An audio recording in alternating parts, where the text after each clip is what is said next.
let the chaos begin.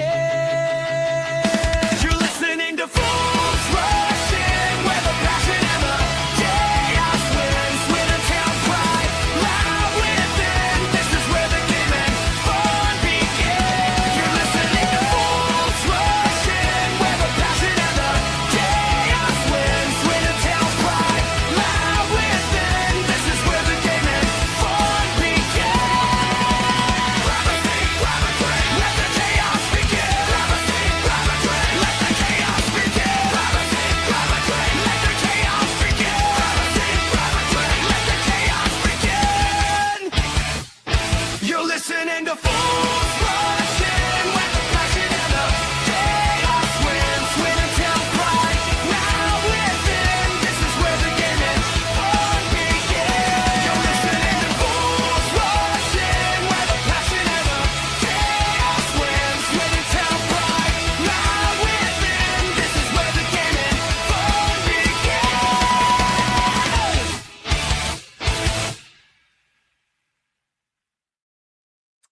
Good evening, everybody. Happy Friday and welcome to Fools Rush In. Well, Tuesday certainly did not go to plan, did it? But hey, let's find the silver linings.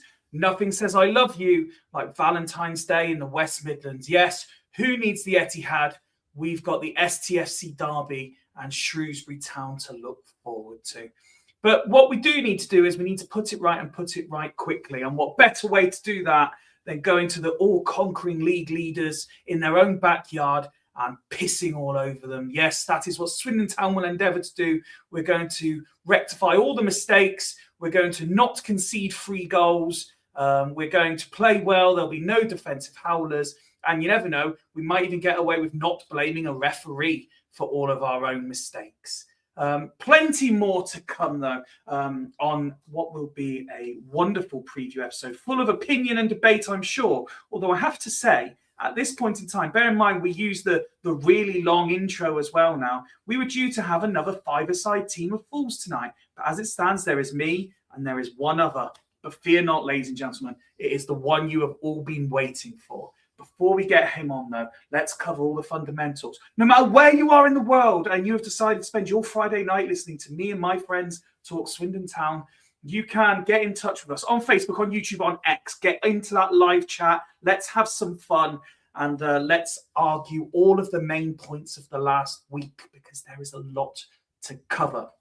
We will be talking the Salford defeat. We will be talking tomorrow's game. We'll be talking women's football and everything else besides. And I've actually come prepared today. I didn't forget for the first time in 4 years that we do intro questions. I have one. I have one for you. I have one for my fellow fool. And tonight, what I want to know is something you did as a child that you still do now. To give you an example, my one, I still use balloons as footballs. Every year, I'm very fortunate on my birthday. My colleagues, they decorate my desk. It's lovely. And as it stands, I've got 3 gold balloons still over there from 2 weeks ago. And every night this week, I have come in and I've spent 5 minutes doing keepy-ups with them because I'm sad, lonely, and really I'm just a man-child. So what I want to know from you is something you did as a child, you still do now. Let's see who is in the chat nice and early. Jason is here. He is on X and he says, evening Fifey. Good evening, Jason. Good to have you with us. Liam, also on X, says, HMS all aboard. HMS piss the league from now on. We've had a few false starts, but the anchor is fully up. Something else that rhymes with anchor is on his way over from Australia, so we're led to believe. But full sail to League One, I say. Nothing can stop us now. Let's see what my fellow fool has to say. He has come up with more excuses for not appearing in recent weeks than the kids who don't want to do PE and don't want to hand in their homework. But finally, he ran out of excuses and we finally got him to turn up to earn that appearance money. Yes, he's finally back for 2026. You thought he'd been released. He's here now. Evening, Ben. Evening, Fifey. How you doing? You all right? Very, very well. Thank you. How are you? Very well. I've come back after my short-term loan from Cheltenham Town, and I'm all back here waiting to break into the first team. Yes, well, we are delighted to have you back. And at least, unlike our mates, you've made it on time. Well, I thought, mate, yeah, but and literally on the button, I finished work 8 and joined in for 9 o'clock. I think that's a top effort, to be fair.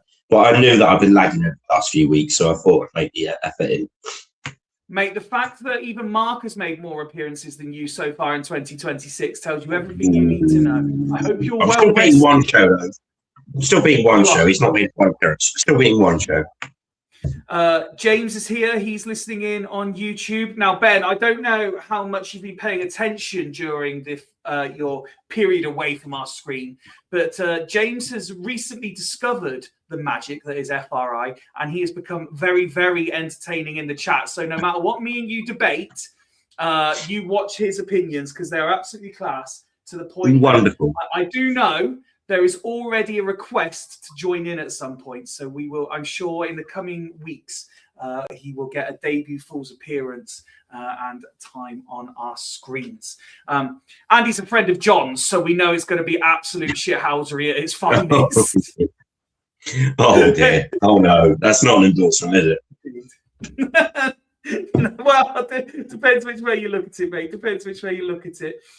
So I'm not going to go through all the Happy New Year's, how's was your Christmas, because you've taken best part of a fucking month off, you lazy bastard. So let's just now. Well, as I said, I've been loaned out to Cheltenham, haven't I? I've been busy doing Basically, all sorts. if you've missed the news, Ben got himself a girlfriend, and that meant he had no time for us anymore. Well, it's not quite that. I have been working as well quite late. So there's been lots going on in the trip around at work. So I've been doing a few late nights. Does anyone remember the single era where Ben would finish at 10 and he'd come on for the end of the show? Be none of that, has there? Yeah, but Fools used to go on to about 12:15 back then. Now it's at 10. We've been pulling 2-hour shows recently. There's been so much to talk about. Well, it's been fair. It has been a bit of a roller coaster of recent, but yeah, I might make it. Joking aside, I'm very happy you're happy, Ben, and I'm very happy you're with us. Thank you. I appreciate it. I love being back as well. It's good. Craig is here. Craig is supposed to be on our screens, but he can't find anywhere to broadcast from. So he's just going to be in the chat annoying us instead. James says he's more glass half full than John. And Jason says being a friend of John's is nearly as bad as staying at Neverland in the 90s. Ben, the intro question then. What is something you did as a child that you still do to this day? I gave the example. You know what? I racked my brain. As footballs. Yeah, so it's like, obviously there's computer games, so that's dull, isn't it? So I could do that. I asked Hayley what hers would be, just to pass it on from me, and she said Sport Cheltenham Town. So I can't really use Sport Swindon, you know. There's something that I do that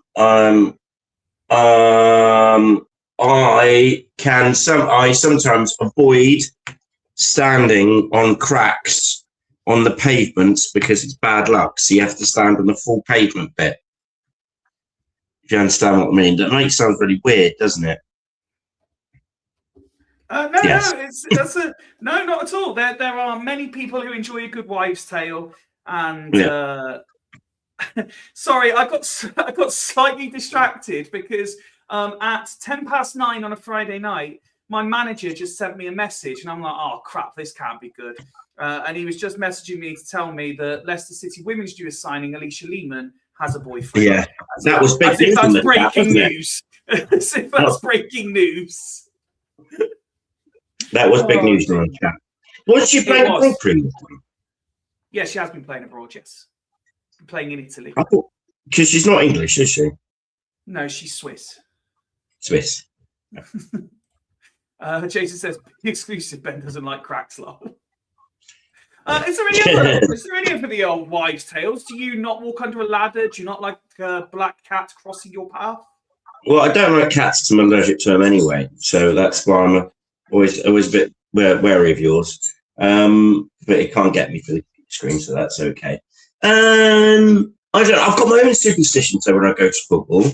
Like, you might notice that, like, I will wear certain shoes when we're winning, and no matter how cold it is, my hat obviously sometimes will affect a game. So if it's not going well, wearing it, I take it off. And quite often Swindon can get back into the game, so I have to get a cold baldy head. Little things like that. You might have noticed that my hat disappeared during the game last against Salford. I did notice your hat disappeared against Salford. Yeah, I took it off and didn't. And I had to put it on the floor because it can't be upon my person because I'm still wearing my hat. You just put it on your chair because it's not like you're sat down. Well, yeah, I know, but yeah. So I'm just full of really weird idiosyncrasies.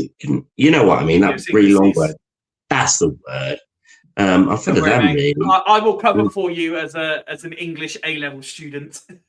Thank you, my friend. Thank you. I appreciate that very much. Craig says, in relation to the intro question, I like to glide on supermarket trolleys down the aisles. That's always good fun. Good one, isn't it? I would love to sit in those chairs anymore. I really don't fit.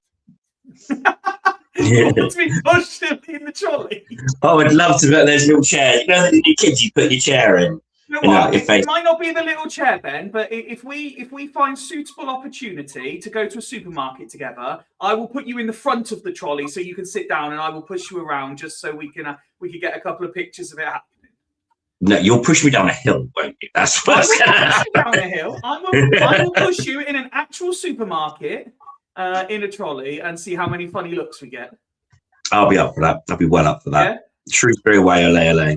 Actually, saying that, my car's already booked up to book at Sainsbury's, 10-minute walk from the front, so we've actually got it sorted then. So if you go to the Sainsbury's next to the ground, about 10-minute walk from the ground, Shrewsbury, okay. We'll do a trolley off. Before we get into the serious nature, and I am filling a bit of time at this point because none of the other fools have arrived yet. This could be a big night for me, Ben, because it could be the night that we finally finish the Christmas alcohol. I've opened up the Spiced Apple limited edition Copperberg. And once that's gone, all that's left is this blackberry and blackcurrant Cornish cider. That's the last one left that's in my fridge. Either you're an occasional drinker or you had a lot of booze at Christmas. No, it's very occasional. So, I mean, I didn't drink any at Christmas, which is the irony. And considering I'm not a big drinker, I got more alcohol than normal for Christmas. I only have been cracking them open on Fool's episodes. I don't drink like at home. So you seem not much of a drinker, though. I do know for a fact, though, on a Fool's night out, you are the last one standing and still happily walk home at 7 o'clock in the morning and still be up 3 o'clock. Yeah, and still be up 3 hours later, bright as a button. I never get that. I think that's just weird. It's just you have a weird. That's your secret power. It's because I'm fat. I tell you this all the time. People think I'm just being self-deprecating, but no. The science is because I'm fat. Fat absorbs alcohol, and that's why I don't do hangovers. And I'm quite happy to, like I say, get in at 2:30 and still be up at 6:30. But 5 feet, I was considerably larger than I was, and I still struggled. In fact, I struggled the older I got, especially when I'm breaking your bed chair things and turning off Christmas ovens and stuff. Oh, good times. The story that never gets old. No. Anyway, let's talk all things Swindon Town, shall we, Ben? And we can kind of merge the topics together, I'm sure. How important is tomorrow, given everything that's happened in the last week?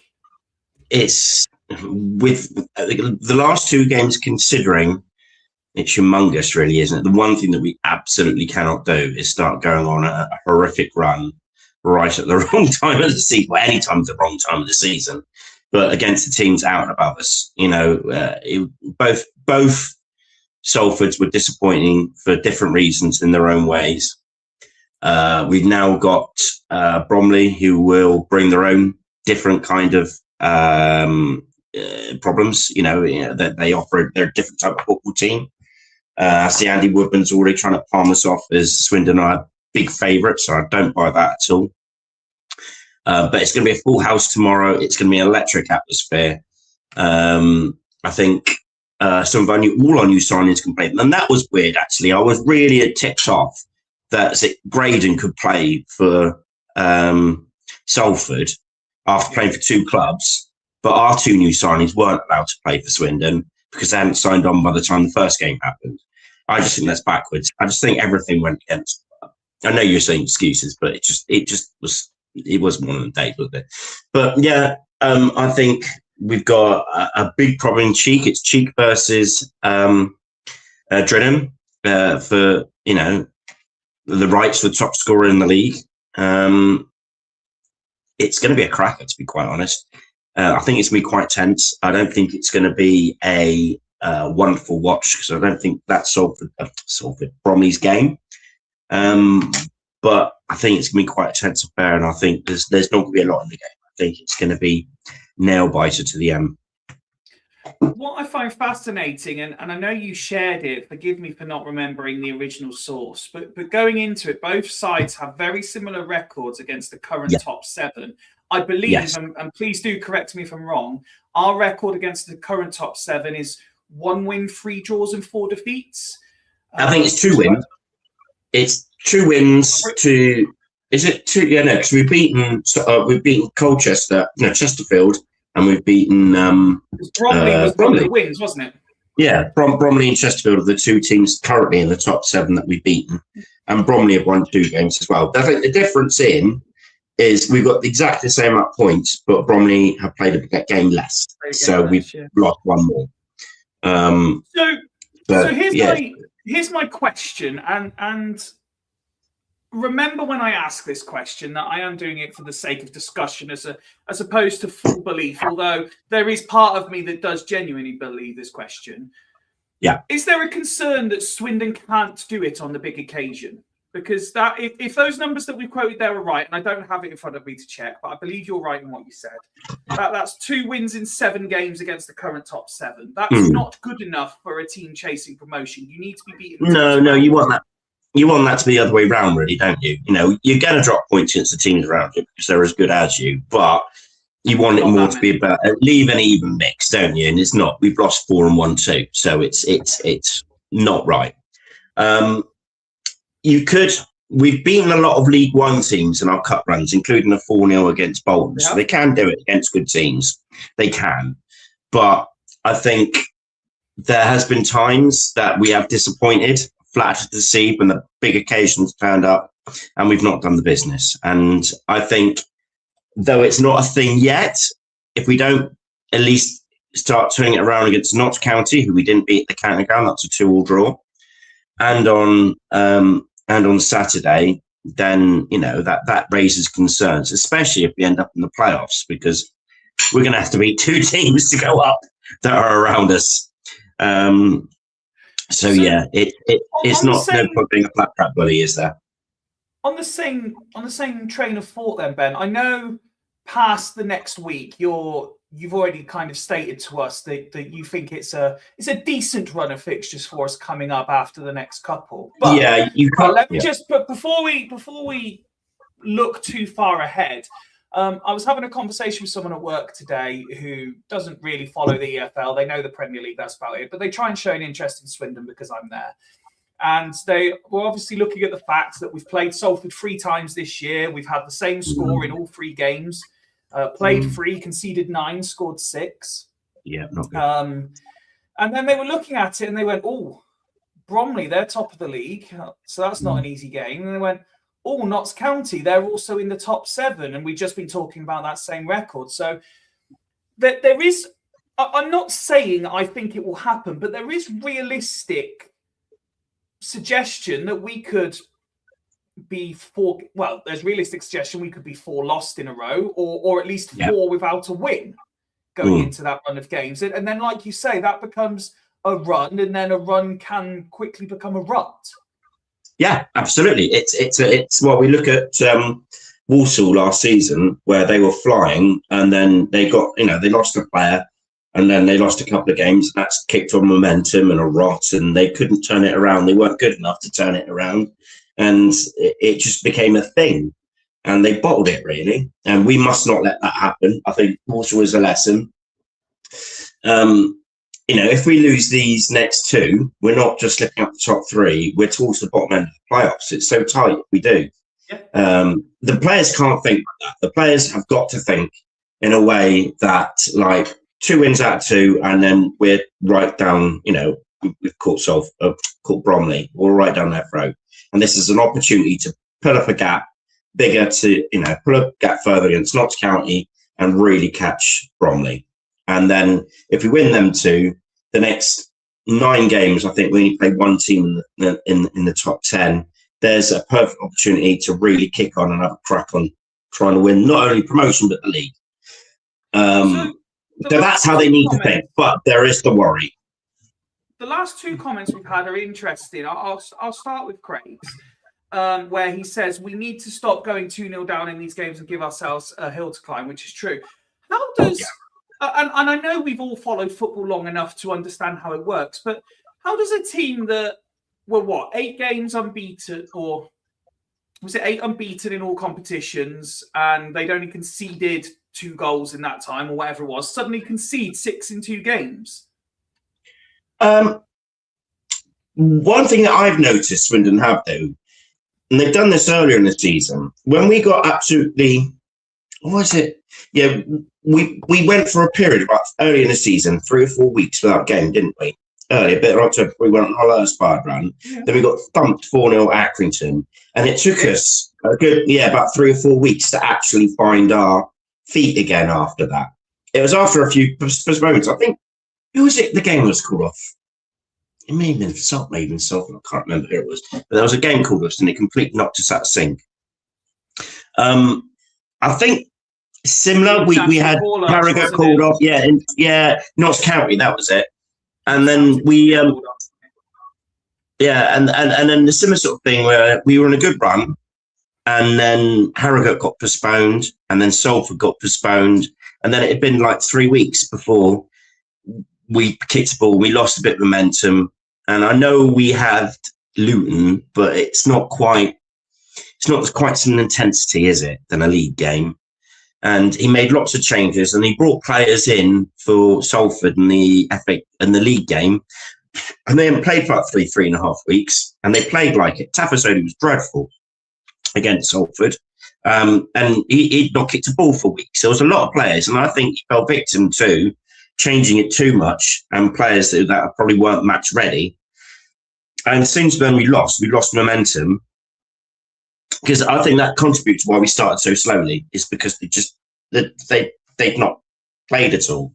Then I think that's that first half of Salford as well. I just think that we just probably weren't very good, and I think also you got credit Carl Robinson. Though I hate to credit Carl Robinson, I just thought he attacked Ian Holloway, and I think they got it tactic spot on. And I think we struggled. Once we played with it a little bit, we got better, and then. In both situations, in both games, individual errors cost us. And it was individual errors, one on the goalkeeping and one on Tafazoli completely fluffing a line and letting them waltz through us.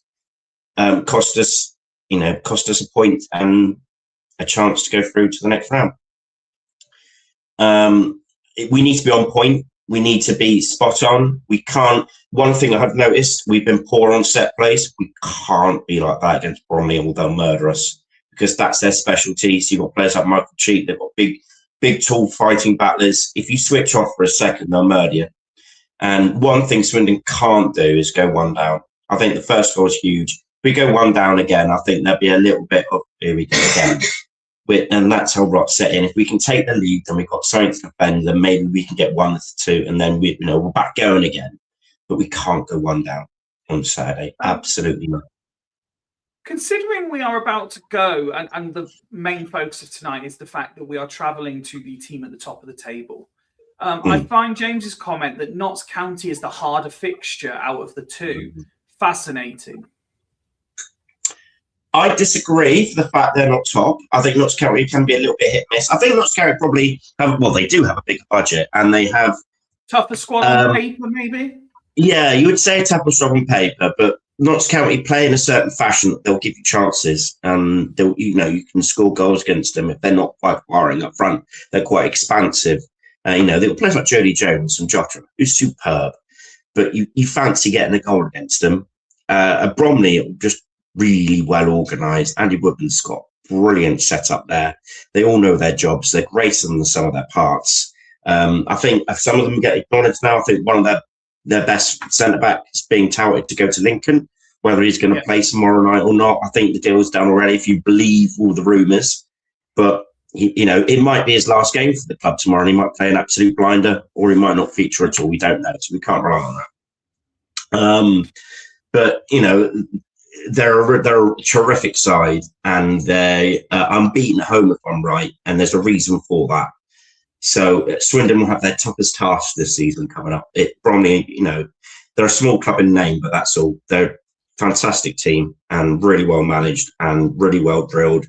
And, they've been really successful, and I'm completely envious of them. They could be the next Stevenage. So there's been so much, and, you and I are guilty of this as much as anybody, but there's been a lot of blowing up and basically emphasis on the most minute thing. And again, hands up, I had a complete head loss on Tuesday. I didn't react well at all on Tuesday night. So let me just talk to you about a couple of areas and how important it is for Holloway to actually get this right tomorrow. So the midfield is an area that has seen a lot of attention of late. A lot of references to them being soft or easy to play against, that kind of thing.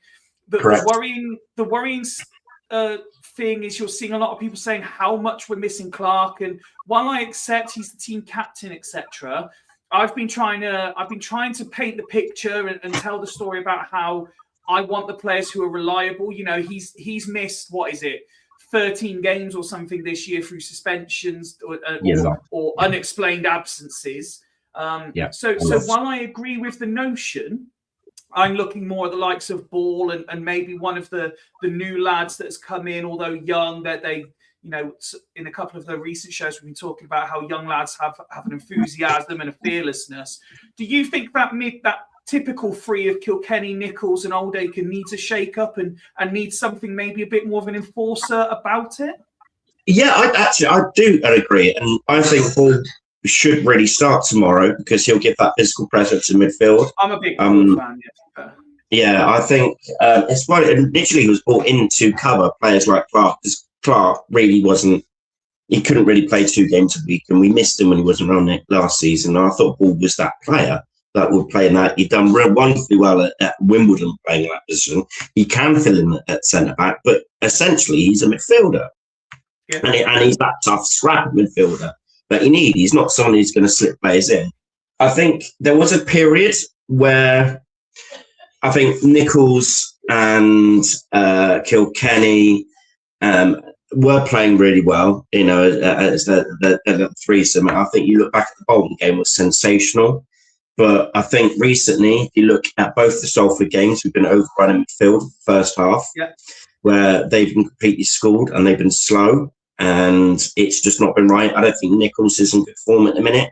I think we both agree with the show. We've disagreed on a lot, but I think we both agree you could do with a little rest, a little bit of a break. Taking out the firing line more than anything. Taking out the firing line, because I don't think he's quite doing it at the minute. I think with the new signings, obviously we don't know how good Middlemiss is going to be. We don't know. So I think he needs to be eased into the first team, and he's not going to play a lot of Premier League 2 because there's not that many games. I think the new lad from, is it Barford? I think, again, he's looked okay, but he just looks a little bit lightweight at the minute. I think it's something that might grow as the season goes on, but I think he needs time to settle. I don't think it's the game for him on Saturday. Okay. And I also don't think it's an Oldacre type match as well. And I thought he was a little bit. I thought he was okay. I just want to clarify that the guy you meant earlier, is that Borland? Borland, yeah. Sorry, Burford. Burford's a place in the Cotswolds, isn't it? Borland, yeah. I've not seen him play that much. I'm used to names. Yeah. Yeah. I'm still going with Mo. So yeah, I think we do need to shake it up a little bit, and I think we need to start on the front foot. But I think I think above all with Bromley, I think we need to win our battles. I think they're going to bombard us with long balls, so they're going to be quite physical and they're going to hurt us as much as they can. And I think the tactics that we had over in the first game was spot on. I think we need to do that again. But I think we do need some weight in midfield, and I don't know. It's easy to obviously criticise the defence that concedes 6 in 2. Obviously, the guys the other day, we extracted every element of where the entire defensive unit went wrong in the league game. I and probably Rich have been the most vocally critical of Ripley, not just recently, but throughout the season. I will give him his credit where it's due, because he did come out on Wednesday and take responsibility for the third goal. He said that he felt he could have done better. I thought it was nice what Holloway said about him in his pre-match. I don't know if you heard it, but he was asked the question about players coming out, and he said, well, credit to him for doing so, but he's saved us many more times this season than he's cost us. So he didn't necessarily feel it was warranted. But what do you make of Ripley's situation at the moment? Because he does have his critics. Holloway certainly doesn't seem to be one of them, at least not publicly. But he does have his critics. Do you think not that there's a chance Ward will play, because Ripley is installed as the number one. We know he's the number one. But do you think there is a pressure there? Maybe, or almost certainly more externally than internally. But do you think there's even a percentage of Holloway thinking he can't keep doing this? Ripley I think he's a confidence goalkeeper. I think when he went on the good run that you've just been on, he was sensational and he won us a lot of points. And it's easy to forget the points he has won us when we've won a game, because you just remember the goals and the chances you create. You completely forget. It's one of them where he's done his job, isn't it? So you forget about it. Yeah, so you quickly forget about it. But we all remember him get Salford brushing out and missing the ball completely and nearly costing us the third goal in the first half. We all remember that free kick that Salford scored, which was, 25, 30 yards out. He saw it all the way and just really slow and getting down and should never have been beat. So these things stick fresh in the mind, and I think it's hard for a goalkeeper, and he is a confidence keeper. He is a League Two goalkeeper. They do make mistakes. When he's on it and he's at the best, he's probably one of the best in the leagues. But and I love the way he dominates his box really well, and he does that better than I've seen a lot of keepers do. But he is susceptible to a blunder or an effort that you think you should do a lot better at, or he finds himself in no man's land, or there's a rush of blood to the head and he charges outside the box. Bit of a David James-ism every now and then in him, where he's got all the talent in the world, but occasionally there's a small little brain fart that affects him. I think for the level, he's a fantastic goalkeeper, but it frustrates you with some of the goals that he lets in. But I think we all forget the amount of points he has actually won us by being tremendous. And that run that we have had, there's games there he's won us points, and I think we all forget that. So I like Ripley. Like Fred's, his opinion changed on Ripley by game. But I think a lot of fans are like that. I think it's easy to blame a goalkeeper when goals are going in. But I think it has. Peter says Ripley is 6'3", whereas Ward is 6'5". Do we need the extra height? Well, you see, that's the thing. I think Ripley's a better dominating the ball and the crosses than Ward is. And I think that's quite important in this league. And he's a good communicator as well, which Holloway does rate. You know, he talks all the time and he chats all the time. I think that's probably why I think Wardy's probably a lot quieter. He's a bit of a character. So I think that's why he gets the nod ahead of Ward a lot of the time. Two more of this style of question then, Ben. Swindon are very evidently struggling to address the now Monroe-shaped hole in their squad. We've seen tactical alterations and seen Kirkman play left-hand side. We've seen Wilson Brown play left-hand side. Holloway spent a bit of time in his pre-match talking about the fact that Mo had been playing out there, and although he's an attacker, he offers a different threat and gave Salford something different to think about. But it does worry me that I don't remember the exact numbers, but in something like a 22-minute pre-match, he spent a good 7 or 8 minutes talking about a player we no longer have. How do we solve a problem of having no Monroe? well, we've got a player to fill. I think it's come blatantly obvious. I think with previous games, like McGregor against Bolton was absolutely superb, but he's a left back filler. He's a right-footed. He's a right back. To defend against him, it's quite easy. Just keep him on the outside and keep on his left foot. And then he has to go backwards. Momentum of attacks are lost once a fullback has to go backwards and pass back inside. So you can't play left wing back. And Kurtman, he's all right, but he's a squad player. He's someone who can fill in at left back. He's someone who can fill in at left side centre back. He's not someone who's ever going to make it in his first 11, and especially he's not a first 11 top 3 team player, is he? So I think it's important Swindon get the right player in over these next 10 days or so. But I think we need to not just go for a lucky dip at a Premier League 2 level.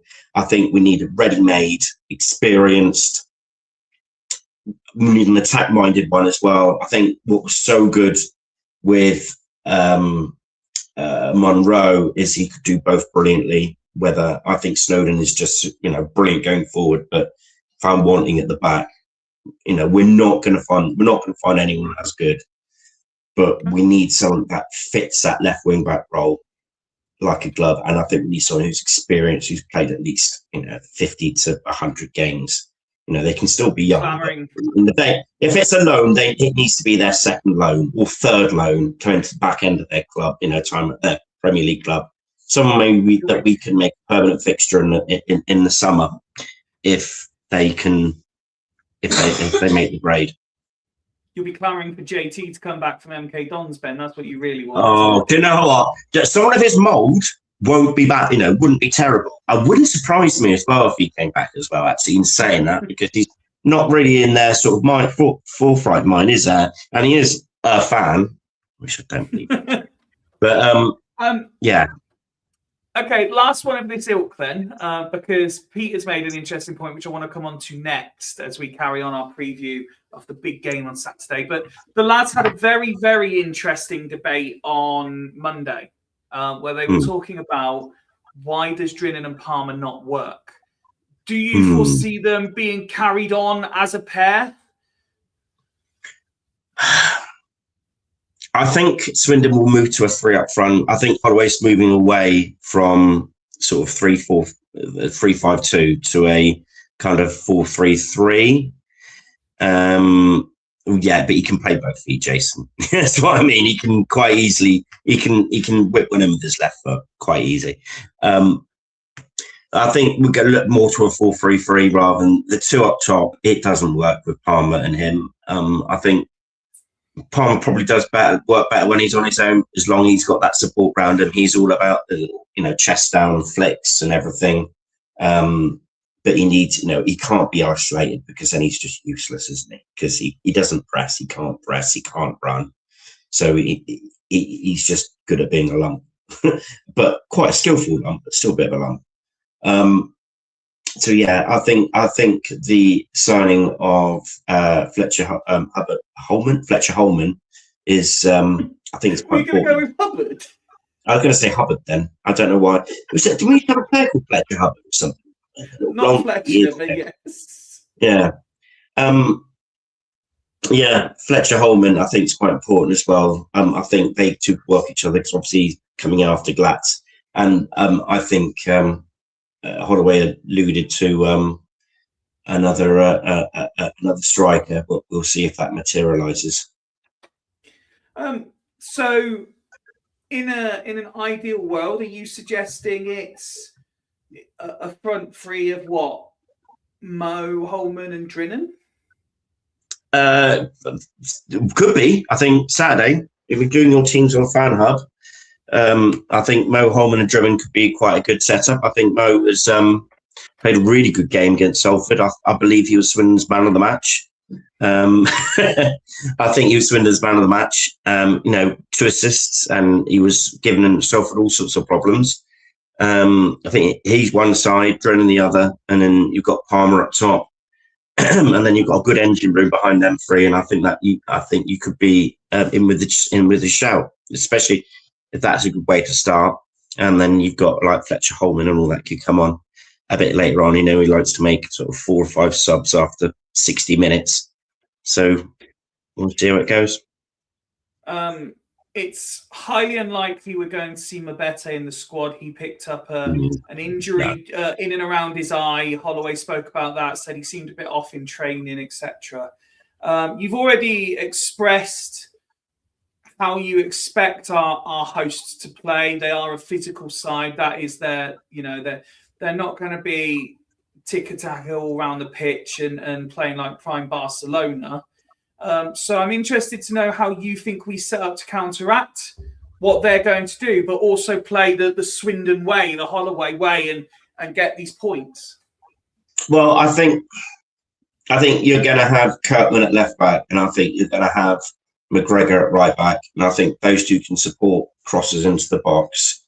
I think they've got decent wingers as well, and I think McGregor's superb one-on-one fullback. He's a great one-on-one defender. Yeah, and he can support crosses in the box, and as you said, he scored the other week as well. So I think they're going to be vital players. I think we would expect to see Tapazzoli, the captain. Unfortunately, I'd put Mbappe. I'll put Big Phil in next to him if he was fit, because I think that's just his sort of match, isn't it? It's right down his alley. If he's not fit, then it's going to have to be Will Wright, which is possibly not his sort of game. But it doesn't sound like Knight the Bell is going to be available for another week or so. No, Knight the Bell's not playing, so there's no one else really, is. Would you consider, and it depends on what you were going to do with the next one, obviously, but would you consider, I presume you're going with a 4, would you consider having Wilson Brown inside and Kirkman at left back? You could. Because could. and I know that's an option. That's an option. But I think who's better? I think you think Wilson Brown might get the ahead of right. If we're going to go 3 at the back, then Wilson Brown absolutely plays. But I think we're going to go for a 4. I agree. We'll go 4. My concern is, and again, we said this on Monday. I think it has to be Tapazzoli or Wright. I don't think it could be both, because we've seen how, and I know Bromley play a different game, but we've seen how those two can't, for want of a better phrase, move. We need, it's got to be one of them with a Knight Labelle or a Wilson Brown or a Mabete. Yeah, I think I'll go with that, actually. I can see probably Wilson Brown coming in because I think he's confident on the ball. I think I thought he had quite a good game the other day against the home game. I didn't see the away one. I could go with that, actually. Thinking that he could play as a part of a 4 and have Wilson Brown and Tapazzoli. Tapazzoli's a must because he's a monster in the air. He's a good organiser, and you think he'll be like, Cheek, he's your man. Stick with him like glue. And he will organise that defence to a T. Every set play, every corner, every free kick, he will be there. And I think his communication and his switch on, lads, I think that's going to be vital, especially if Noelle Clark, who also kind of does that sort of role as well. I'm thinking Will Wright purely for the fact of his experience, but I think Wilson Brown being a left footer as well might suit. You might be right in that. I think it might be Wilson Brown and Tapazzoli as the back 2. If we're going back 3, it'd be Wilson Brown and Tapazzoli. Okay. And does that mean you are going Kirkman at left back? Yeah, I'm going Billy Kirkman left back because he'll support with the crosses in the box. He can dig in as well. He can play that left side as centre back, so he's quite happy dealing with set plays, crosses, physicality of players having to go at him. And he's also confident on the ball. He's all right with it, isn't he? At left back, so he can whip in across. He can overlap if needs to be. Obviously, he's no Monroe, but he's the best that we got in that position. The only other way you could do it is you play Wilson Brown at left wing back or left back and have Kirkman on the bench, which is a possibility. But I think I prefer Kirkman. Okay. We've obviously already discussed it, but if that's your back 4, what does your midfield look like? Well, we've already said Ball's there. He's a must. Again, there for set plays, attacking and defensively. So he's there to win the ball. He's quite tidy on it as well. He's got a lovely goal the other night. And I suppose he is also adapt in the same way that Ollie Clark is. If Holloway thinks it's not quite working, he can fill in as that third centre back and let the other two push on. Exactly. If he does want to change to a three back and play with wing backs and have McGregor and Kurtman further up the field, he can flip back into that more centre defender role. So yeah, I think Ball's a must. I think Ball has to start. If Ball doesn't start this game, I can struggle to think any games that Ball does start. So especially midfield. We need to smarten so up. Ball... Sean's been watching us on TV. We're not just on his phone, we're on TV tonight. Oh, Sean, hello, mate. Hello, Sean and his family. Yeah, I think obviously you've got Kilkenny is a must. I think he starts every game. I think he's important for the tempo if there are any breaks and you can pick a pass. And it's the other one, really. I don't think it's this type of game. I think Nichols will play because, again, he's the sort of player that can dig in a little bit and is quite tidy on the ball, though he has been off the ball a little bit. Borland, I think it's a game that suits Borland, but I think we need experience on this one. What do you think? Yeah, it would be for me either Borland or Nichols, and I would with Ball and Kilkenny. With Ball and Kilkenny. So I go regardless. Oldacre misses out regardless. I don't think it's kind of game. I think it'd be a passenger for this sort of game. So I don't think it's going to be. I know on the bench, if the game opened up and if we were, please God, winning, and Bromley were like leaving players up the field, then I think on the breaks he comes to his own. As you know, he picks up the loose ball and then sets Mo off, or he can do that sort of thing, or he can beat a couple of players, create that little space, and slip drilling in. He needs that little bit. He needs that gap in midfield where he can operate. I don't think there's going to be any space in midfield in this game. I think it's going to pack it. I think we're in for a fight, and I don't think it's Oldacre's game at all. So I think he'll go Nichols for experience because we need that. But if he does go Borland, that wouldn't surprise me a little bit. That's a huge game for him because obviously he's not started an EFL game yet.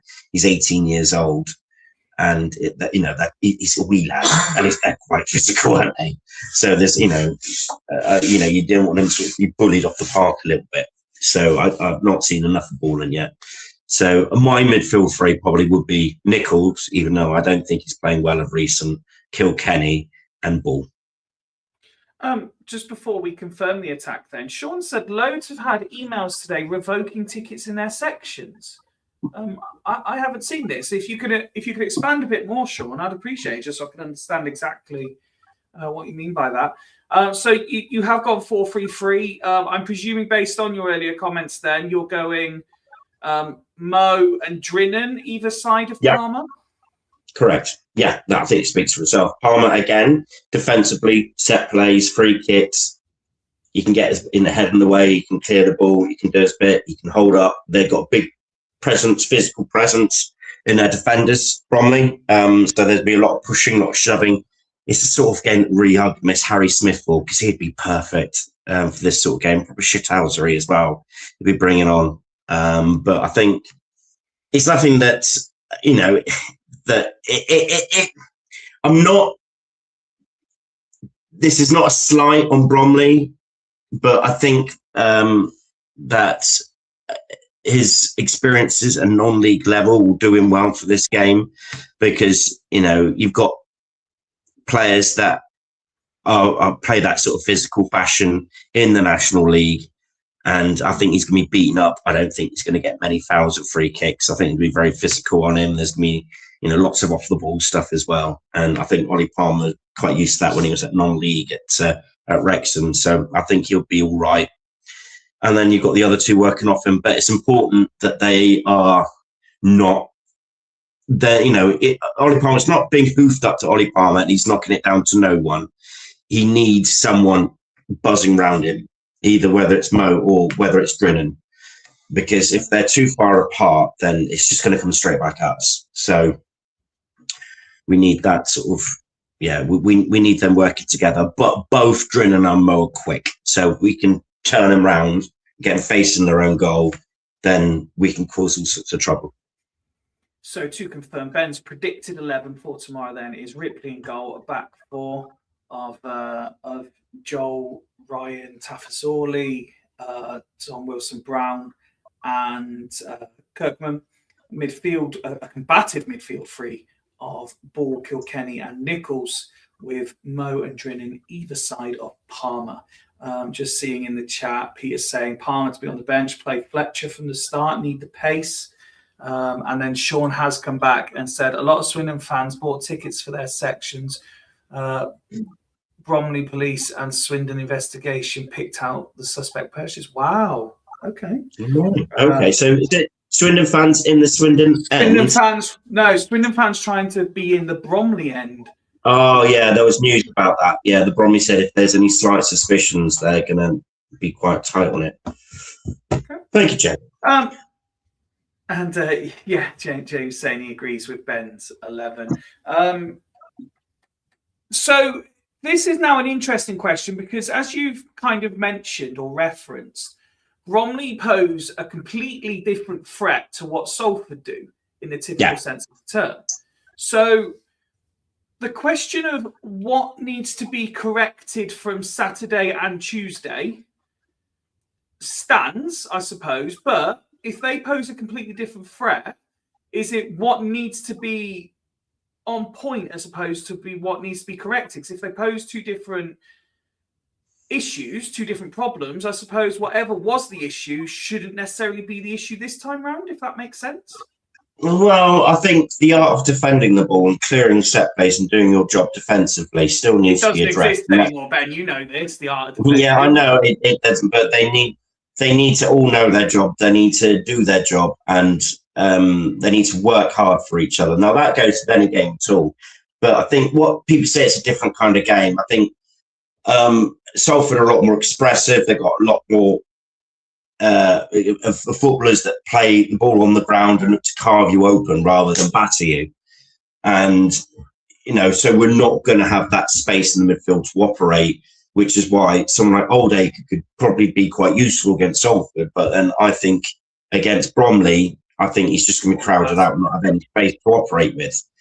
I think it's important for Swindon to get the ball wide as possible for Drennan and for Mo to operate on the wings and then get crosses in between the goalkeeper and their fullbacks and get them turned round, and we can attack them. Whether against Salford, you're trying to pick holes and play through them and slip players in. And I don't think there's going to be any space to operate that. So it's a different way of playing against a different type of team. I think to beat Bromley, you need to beat Bromley at being Bromley. And I think not many teams can do it. Because if you go there to play football, they'll just bully you. Sean says, and I believe this to be correct, I do believe most of their goals come from set pieces. I know earlier in the season, Jason was keeping a close eye on this for me, and I'm sure it was something ridiculous, like 80% of their goals were coming from set pieces. I don't think the figure's quite that high now, but it's still sort of mid-70s, I think. It blows my mind. Is it unfair to say that they're a one-trick pony, though? No, it is unfair to say that because they're top league. So even if they're a one-trick pony, they do that trick incredibly well. Because it's simple just to say, if you're playing Bromley, sort your set plays out, be switched on, and you got a chance. But obviously, they find a way. They find a way of getting through, and it may just be one free kick, one corner. They get you, but they get you. And you got someone like Cheek as well, sniffing the box. Any second balls, any loose balls, he's a fox in the box. He knows where to be. He's experienced. Very experienced, and he knows where the back of the net is. And at the moment, he's red hot. He's been red hot for a couple of years now, and I don't think there's another striker within the goal mouth, the sort of 18-yard box that comes alive is as good as him. So they're a real threat. Okay. Well, the question for you is the same for the question for everyone in the chat. Let's see what confidence is like. What's your score prediction for tomorrow? I think Swindon have been very, very good in the league, bouncing back just when everyone's starting to doubt them a little bit. As you say, this is the first time they lost two in a row. They've not lost two league games in a row yet. And I think we are in for a win. I think it's not going to be a lot in it. I think it's either going to be 2-1 or 1-0. I am a little bit apprehensive in saying that, though, because I'm concerned that if we do start slowly and go one down, I think it's going to start being a thing, and I think fans will start. Yeah, it's going to be hard to get back in. I think once Bromley are ahead, they don't give it away much. That's why they're top. So I think the first goal is crucial, but I think Swindon will do it, and I think we'll win. I'd say score one. So let's say 2-1 Swindon. Okay. I'm going to go for a 1-1 draw. It's my prediction. Yeah, which again for me is not a terrible result because it halts a little bad run, but it does put a lot going on to Notts County Tuesday because if we draw 1-1, we slip out top three for the first time in months. So, and that will bring its own pressures in itself. What's your, stepping away from tomorrow's game then and looking wider picture at Swindon Town, what's your thoughts on how the transfer window's gone? Because it was quite refreshing that once again, just like in the summer, business seemed to be done early. We got the few loan players in. Of course, we lost Monroe. But there's not really been whispers of players leaving. There's not really been whispers of any more players coming in as such. Holloway has confirmed that Clem is over from Saturday. He'll be at the game on Saturday. There will be discussions, and he suggested that he may be looking to add 1, possibly 2 more. Yeah, no, I think it's okay, though I wouldn't mind a little bit more experience in the team. You know, we needed another midfielder, another like number, box to box, which I think we have got. We needed someone to cover Kilkenny should anything happen to him, and I think we have got that in Borland and Middlemas. But neither of them, when they arrived, had kicked a ball in a first team match when we're looking to chase a top 3 spot. I think they're a bit of a gamble. I think Mo's all right. I don't think he had a very good time at Chesterfield. Doesn't mean he won't have a good time at Swindon, and he started reasonably well with us. Hopefully he'll kick on and be a good signing. I do think we need another striker because again, the other striker we've got is wonderful to be signed on full time. And next year we'll probably see the best of him. But again, at about 10 games for Solihull, I think if we were 10th or if we were mid-table, I'd probably think, solid signings, ones for the future. But we need ready-made. We need someone that's going to break into that first team and improve what we got, not potentially get better next season. So I think, I believe 2 are coming in from what you read from Sam Moorehead and what you read from listen to the Preza. Yeah. But I think these 2, I think we need some experience in both positions. I think they said they want a goal scorer. Well, we need a goal scorer. We need someone who knows where the back of the net is going to give Drilling a bit of a push and also give Palmer, I think Fletcher Holman is more of a Glatzel replacement than someone who's going to breathe down Palmer's neck for his place. And how to stack him around. And I think we need an experienced left wing back. If we get them 2 in, it's been great. But I think inexperience is a little bit of. It's great with signing these players, but I think we want top 3. We don't want to be an outside chance. We want top 3. So we need. You don't see other teams like MK Dons aren't bringing Premier League 2 players, are they? Salford are not bringing Premier League 2 players, are they? So we need to push them.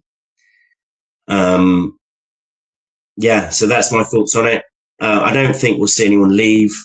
Monroe is kind of expected, wasn't it? I think we all kind of knew deep down, by the time he got to October, November, and he was ripping it apart.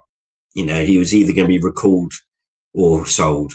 There's no way he was staying in League 2. So I think this has hurt less than like the others because we're kind of used to it now. Yeah. So we knew where everyone's like, we all knew that would happen. But I think it's the only one that will go. Yeah, Holloway seemed pretty adamant that no one else is leaving this month. So I don't think he would say that. We are due. I haven't noticed that it's happened yet. We are due to hear the ruling on the Virtue Trophy chaos, shall we say. Again, we've obviously discussed it at length in previous shows, but as you haven't been available since December, what's your take on it?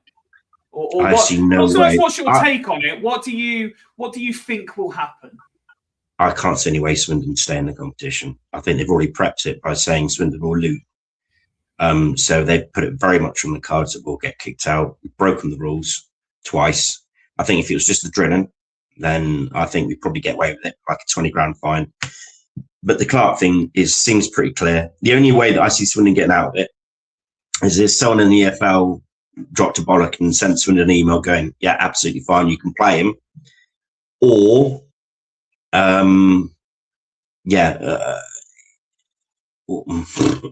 or the portal is written really badly, that there's a loophole in it and Swindon can legally find their way out of it. I think Holloway seems pretty confident, but I think he's just being bullshit. I think we know that.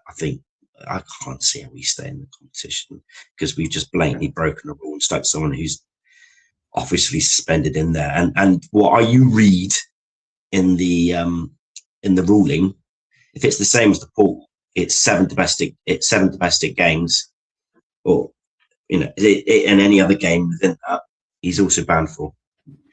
Yeah. Okay. Okay. Well, we are an hour into the show. Let's turn our attention briefly to the women's side of the game. Unfortunately, Woody and Rich are not here, so the baton therefore falls to me to try and do this some justice. Let's start the game. Let's start with Caution. They're at home this weekend.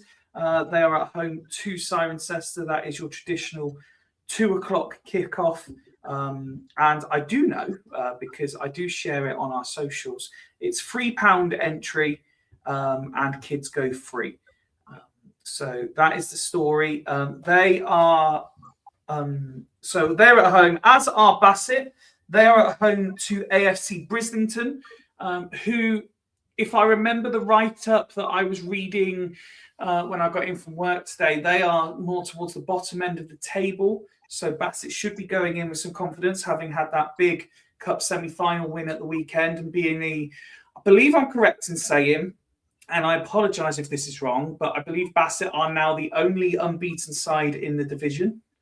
So they should be going into that game with confidence, but shouldn't be overconfident because we all know the damage that could do. Swindon Town also at home this weekend. That is to Bournemouth. That is in the cup game that has been on the cards for a while now.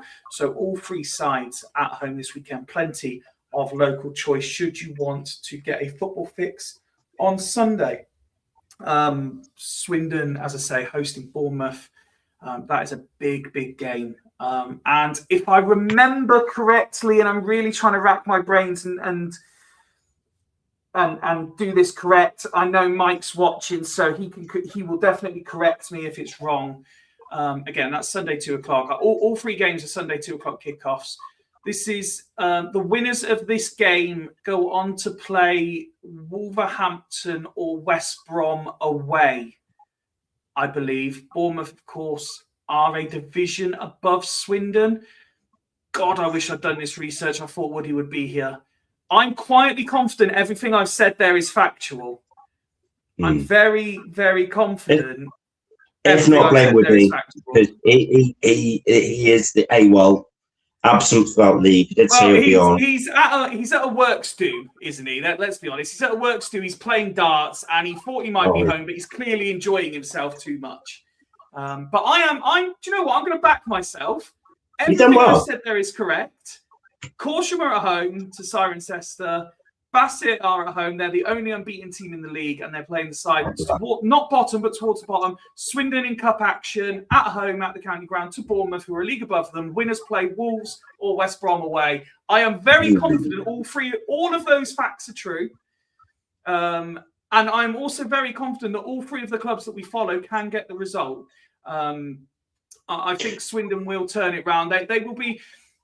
listen, I know you mentioned it there, that they'll be proud of their efforts in the FA Cup, and rightly so. And we said this the other day, they should be absolutely proud of no the shame, journey they've done really well.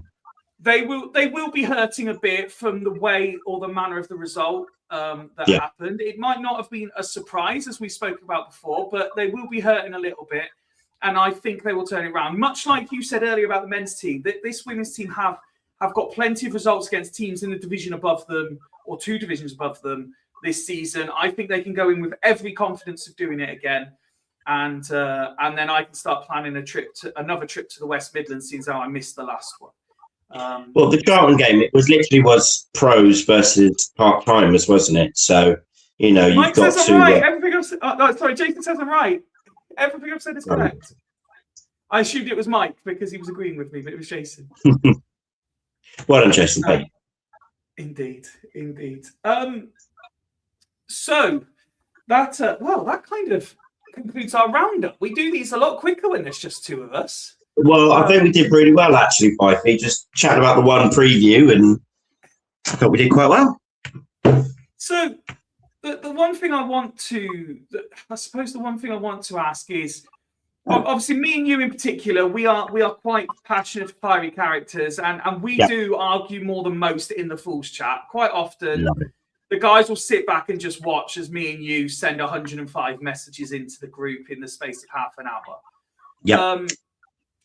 What I would genuinely, and this isn't like being funny, what I would genuinely like to ask you is, has the 2 recent performances against Salford dented your confidence in this team's ability to achieve what we believe to be the objectives? Holloway even said it himself, and he said it in the pre-match this time.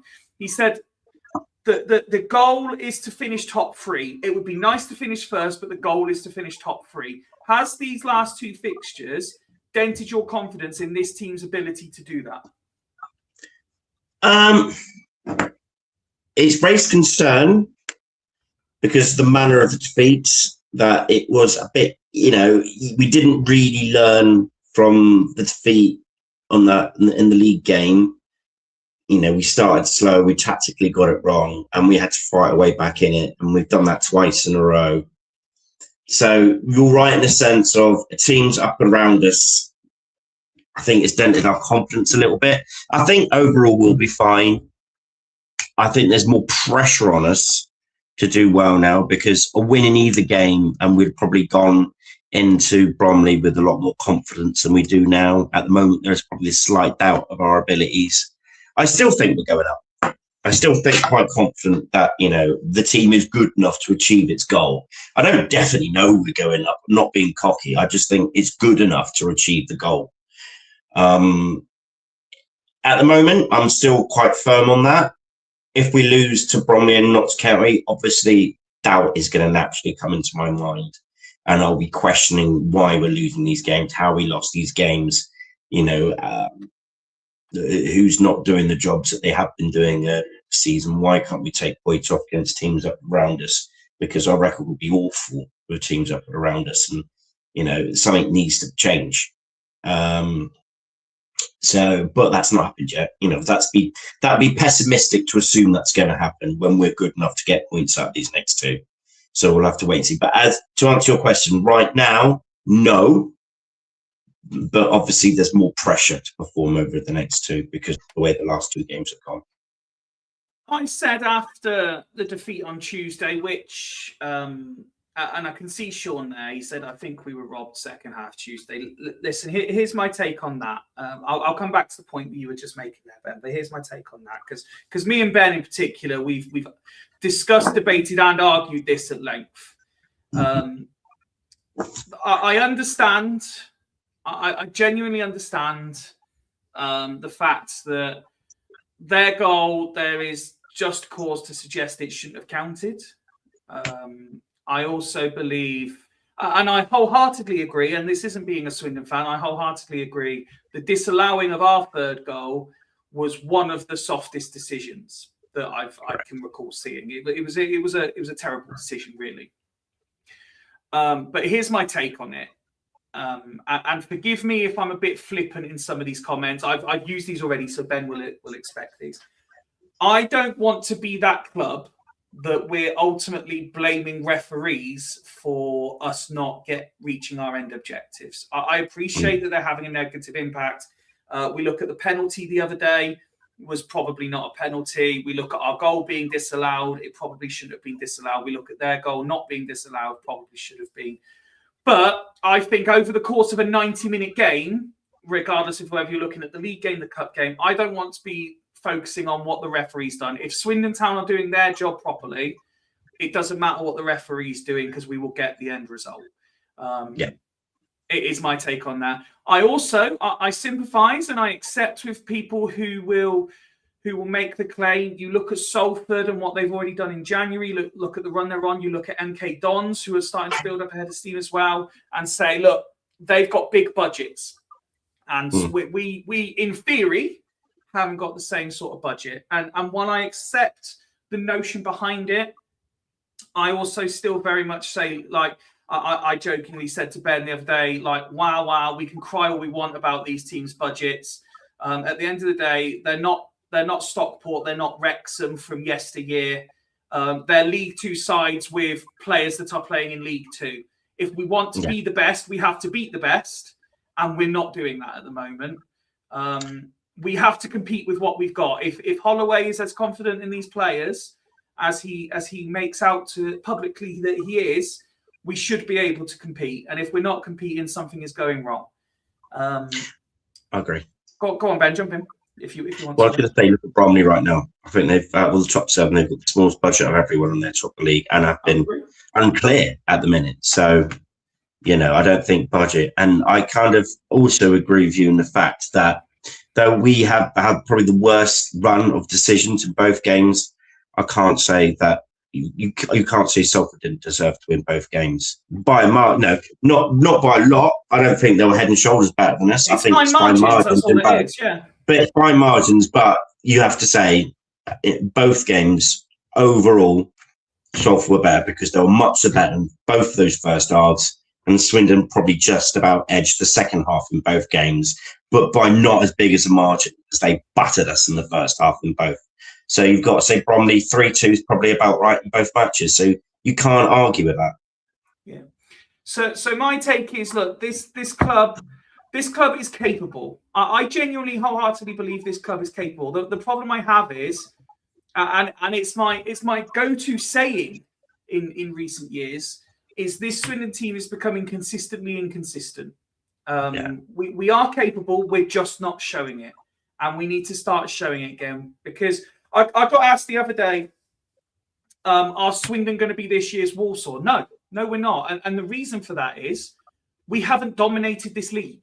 I was being very, very negative midweek. I was in a very dull place. I was making statements like this club or this squad is making it really hard to love my club because I know they're so much better than they're showing.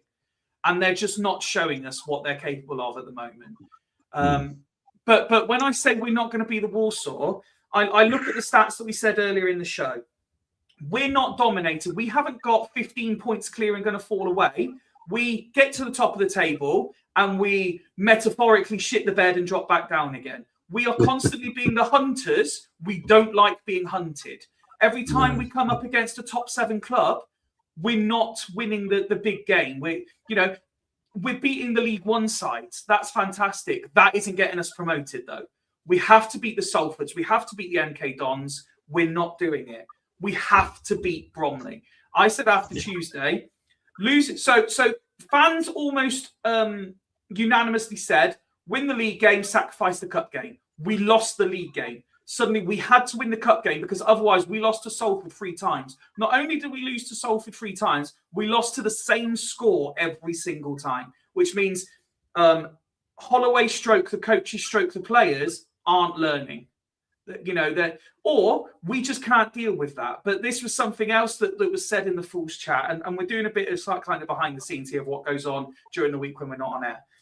I'm not having the excuses of budget, as I've said, and I'm not having the excuses of, we can't play against teams that press like Salford do. We can't play against teams that are physical like Bromley are. Well, who can we play against then? Because this is what League Two is. This is what Swindon should be built for. You know, we've all praised this squad. It's time for them to deliver.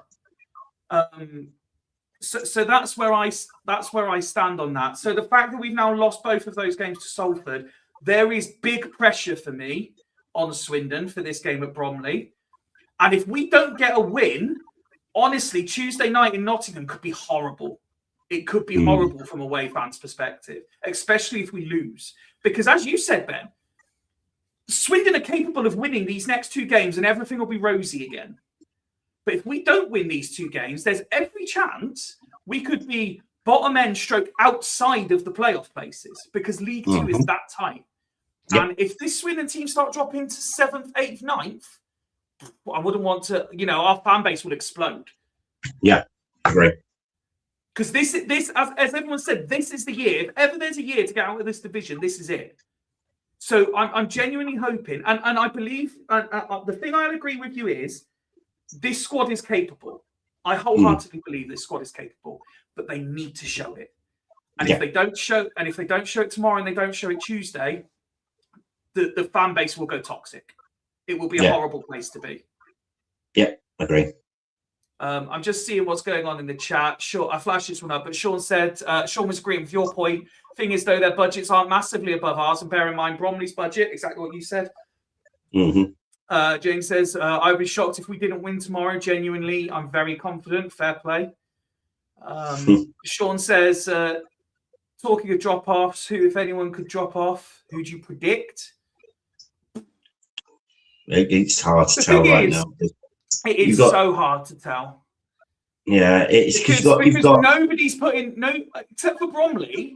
No one's putting that run together. Every time MK Dons build up ahead of steam, they drop points. Every time we do, we drop points. Notts County haven't got up there yet. The likes of Grimsby haven't got up there yet. I mean, Salford have put this run together. Salford are on a well good run at the minute, but they haven't even got into the automatic spots from it. Yeah. Salford are probably the one team that you want to avoid at the minute. You know, if anyone says who's going to probably drop off, you'd probably say us at the minute because of our form. You know? Yeah, so you know, you probably say us, and because I doubt Walsall will, because they've had the experience of last season. So, and Matt Sadler will read the side and say, no, this does not happen again. So, do you know what? You make a great point there, because Walsall's the only team that no one's talking about, ironically, at the moment, considering all the joking and mocking that went on. Yeah, like everyone's talking about Salford, MK Dons, they're talking about Bromley. Obviously talk about Swindon. We are still, at the end of the day, we're having this conversation. We're still second in the table. Let's not forget this.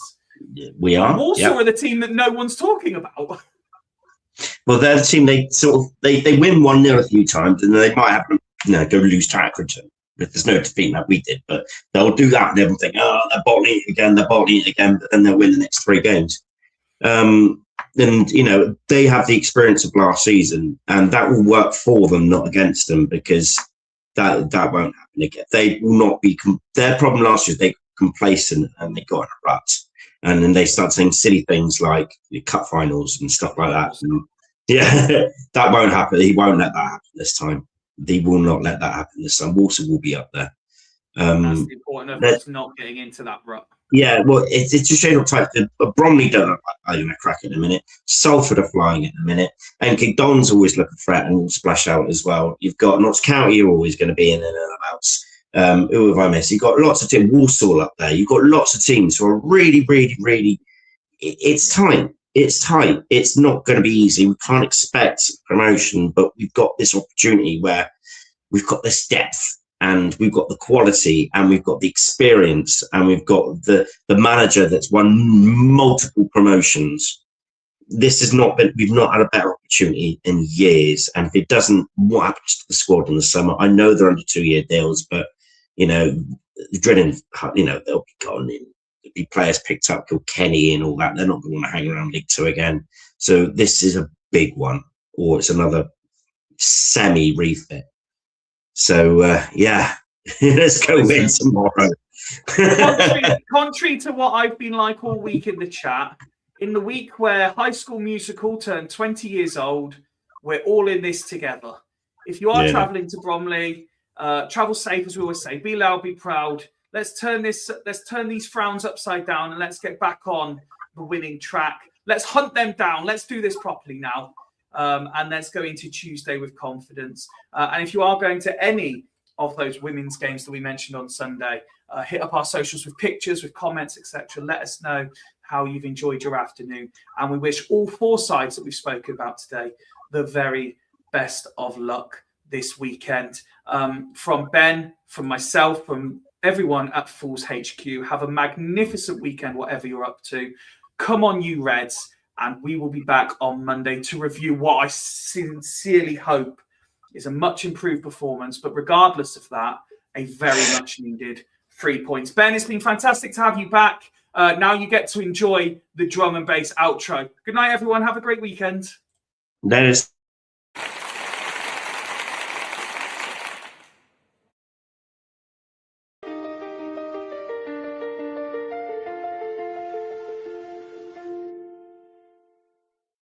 Fools rushing! Yeah, we're back again, like mates down the pub. Heart on sleeve, never tame. Yeah, from the chanting in the stands to the tackles flying in.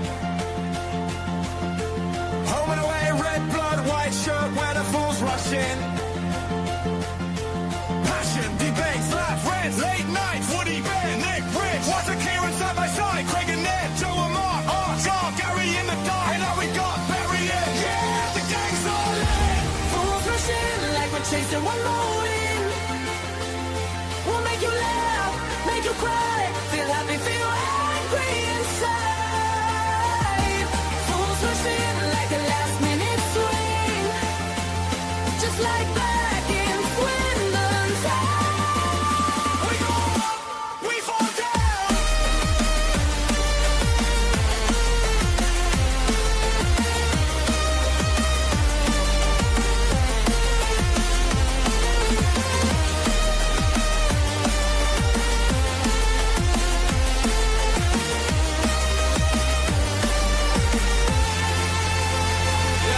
From the goals that lift the roof, unit grows when it goes wide. We argue, we agree, but you're all here on the right. By jumping in the chat, every story, every stat. Thank you for watching, for listening, commenting back.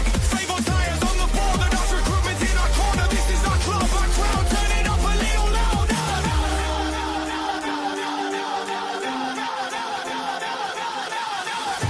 Fools rushing like we're chasing one more win. We'll make you laugh, make you cry, feel happy, feel angry inside.